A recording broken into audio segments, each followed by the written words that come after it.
अल्लाह अल्लाह करके असम्बली के इलेक्शन गुज़र गए। ये जो असम्बली का इलेक्शन गुज़रा, इसमें एक ख़ास बात ये रही कि उम्मीदवारों की तादाद दर्जनों में रही।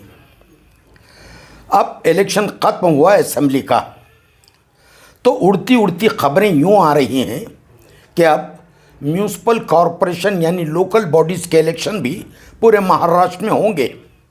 और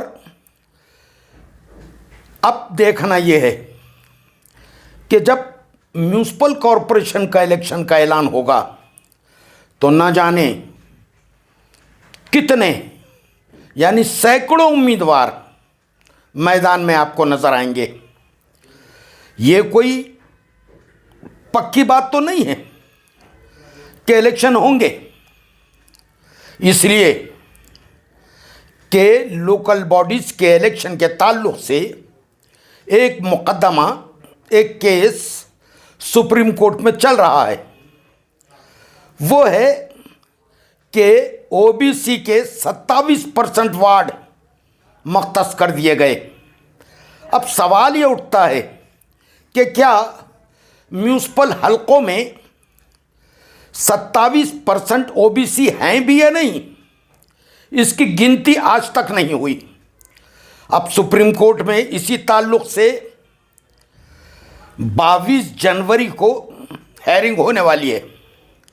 अब हेयरिंग के बाद क्या फैसला होता है या तारीख फिर बढ़ जाती है, पता नहीं।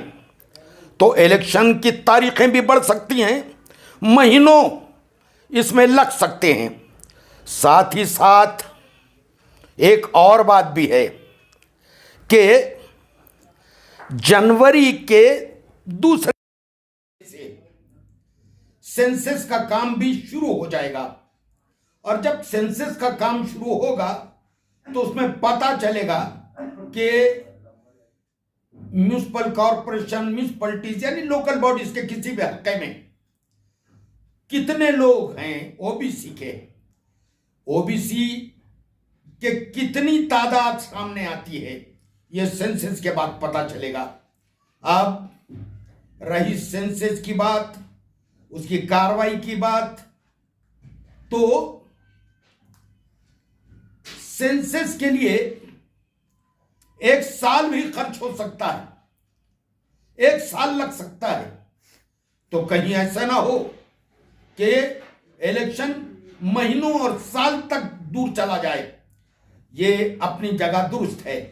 अब रही बात वार्डों की, वार्ड 1 होगा, 2 होगा, 3 होंगे, 4 का होगा।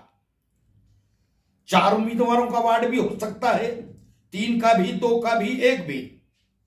अब इसकी तैयारी हो चुकी है।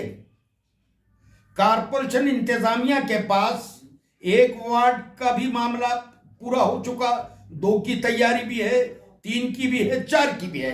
अब रही बात कि कौन 3, 4, 2 कितने उम्मीदवारों का एक वार्ड होगा, तो ये तो सुप्रीम कोर्ट के फैसले के बाद ही तय होगा। इसलिए कि अगर ओबीसी को उसमें शामिल न किया जाता हो तो फिर वार्ड की तादाद में फर्क होगा। देखें आगे क्या होता है, इलेक्शन होता भी है या किसी बहाने आगे बढ़ जाता है। ये आने वाला वक्त सुप्रीम कोर्ट के फैसले के बाद ही ये बात खुली तौर पर सामने आ जाएगी।